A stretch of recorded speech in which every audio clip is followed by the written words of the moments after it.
This episode is brought to you by the Sterling Soap Company. Christmas will be here before you know it. And you know what would make a great stocking stuffer for everybody in your family? Sterling Soap. From bar soap to shave soap, beard balm to lip balm, aftershaves and lotions, Sterling Soap has something for everyone on your list. Check out their seasonal soaps that will complement the scents of your home this holiday season. And they're more than just soap. They also have a full line of coffee straight from the Sterling Roastery. Find their full line of products at sterlingsoapcompany.com. Looking for the perfect gift for that basketball fan in your life? Well, I've got a book for you. It's called Basketball Now. Newly updated for 2025, it spotlights 50 of the NBA's top stars. Think fast breaks, clutch threes, and buzzer beaters. Captured in stunning photography with sharp, readable analysis. From rising stars to veteran icons, this book is a courtside pass to the game right now. Wrap up a slam dunk this holiday season and pick up your copy of Basketball Now today at your favorite bookseller. This podcast is part of the Sports History Network, your headquarters for the yesteryear of your favorite sport. You can learn more at sportshistorynetwork.com. Hello, sports fans, and welcome to another edition of Yesterday's Sports on the Sports History Network. Today, I'm going to talk about boxer Muhammad Ali. Although I was not a big fan of Muhammad Ali's, the one thing that always impressed me about him was his granite chin. He was only knocked down 4 times in his entire career. And his career is well documented, so instead of going over his entire career, I will focus on the 4 times Ali was knocked down.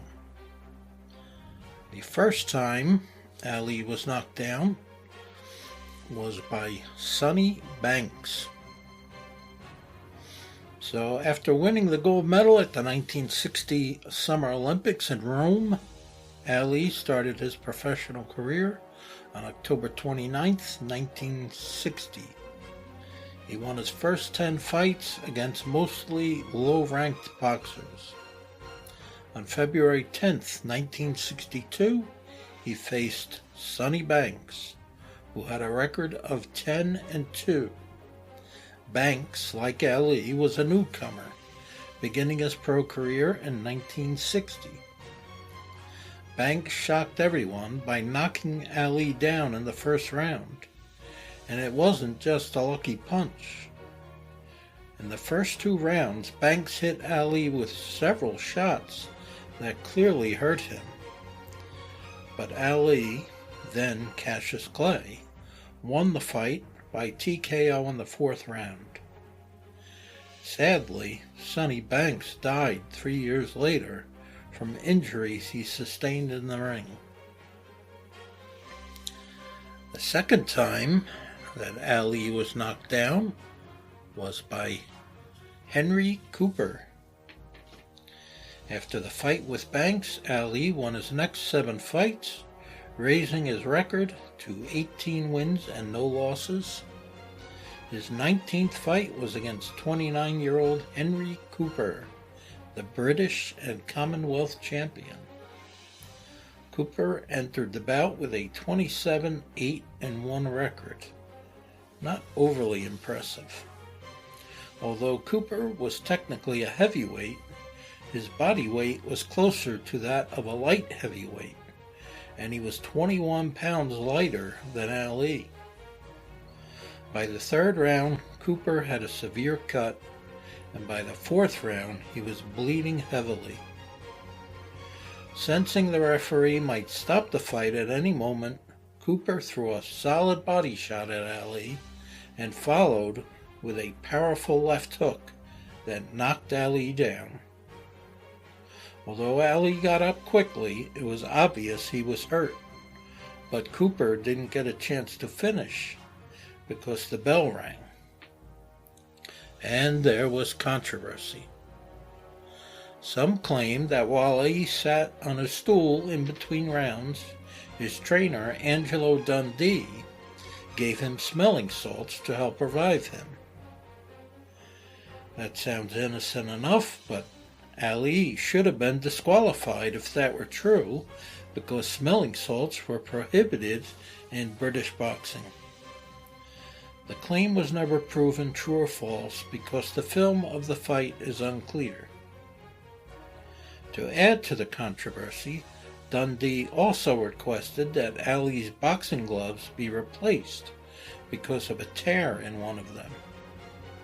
There was no spare pair available, and Cooper later complained that this was a delaying tactic to give Ali more time to recover. Regardless, Ali recovered, and the fight was stopped in the 5th round after Cooper sustained a second cut. The two boxers fought again 3 years later, but the fight was stopped once more due to a severe cut, this time in the 6th round. Cooper retired from boxing in 1971 with a 40-14-1 record. 8 months after his fight with Henry Cooper, Ali won the title by defeating Sonny Liston. He defended the belt 9 times before his title and boxing license were stripped for refusing induction into the U.S. Army. Ali did not fight again until 3.5 years later. After defeating Jerry Quarry and Oscar Bonavia, Ali fought Joe Frazier at Madison Square Garden in what most call the fight of the century. Ali was slightly behind on the scorecards going into the 15th round when Frazier tagged him with a left hook that knocked Ali down for only the 3rd time in his career. Frazier won unanimously, handing Ali the first loss of his career. Frazier retired in 1976 with a 32-4 record. Ali avenged his loss to Frazier 3 years later and regained his title in October of 1974 with a victory over George Foreman. 5 months later, he defended his title against Chuck Wepner, who had an unimpressive 31-9-2 record. Wepner, a Marine, grew up on the tough streets of Bayonne, New Jersey, and had a reputation as a brawler, with the nickname the Bayonne Bleeder.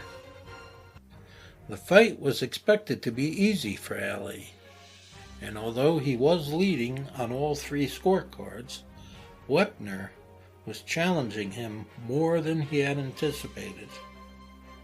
In the 9th round, Wepner slipped an Ali punch and landed a strong right to Ali's ribs, knocking the champ down. Although the referee called it a knockdown, this is highly disputed. Replays show that Wepner was standing on Ali's foot when he threw the punch. Ali says this caused him to lose his balance and fall backward. Wepner insists it was the punch that knocked Ali down. Footage of the fight appears to support Ali's version. Ali ultimately won the fight by a TKO in the 15th round. Wepner retired in 1978 with a record of 36 wins, 14 losses, and 2 draws. His courageous performance against Ali largely inspired the film Rocky. After the Wepner fight, Ali went on to fight 13 more times, retiring in 1981 with a record of 56 wins and 5 losses. Among all that has been said and written about Muhammad Ali, what I remember most is his ability to take a punch and stay upright. Even his rival, Joe Frazier, was amazed by this and credited Ali. Said Frazier, "I hit that man with punches that would have knocked down a brick wall, and he wouldn't go down." Okay, that will conclude our podcast for today. I hope you enjoyed it. Thank you, and God bless. This podcast is part of the Sports History Network, your headquarters for the yesteryear of your favorite sport. You can learn more at sportshistorynetwork.com. Hey there, sports history fan. This is Arnie Chapman, aka the Football History Dude, and I hope that you enjoyed this recent episode presented by the Sports History Network and were able to learn some good old-fashioned sports history knowledge nuggets. I started the Sports History Network back in 2020 with the mission to help podcasters find a community of like-minded sports history nerds, as well as helping aspiring podcasters to start their own shows. We have a little bit over 30 shows on the network right now covering all sorts of sports history, but as far as I'm concerned, we're just at the toothpick in the ocean moment, that can't even figure it out because there's so much more coming. We wanted to create the ultimate headquarters for sports yesteryear, starting with Podcast Network and our website, but we're going to continue to move into other mediums as well. And here's the cool part, because we want you to be part of our team. So if you're interested in starting your own podcast, or maybe being a guest on one of our shows, or who knows, maybe even writing an article for us over on the website. Seriously, all you got to do is reach out to us on the contact page over at sportshistorynetwork.com. You can be as technologically savvy as a Neanderthal tapping on a stone trying to figure out this whole hieroglyphics thing back in the day. Again, it doesn't matter, because even if you don't understand the whole podcast space, we have a production team that can pretty much help you out with doing everything. All you got to do, head over to sportshistorynetwork.com, head to the contact page, fill it out. That message goes right to me, and I'll reach out to you as soon as I can. But for now, dude, I'm through if you're through.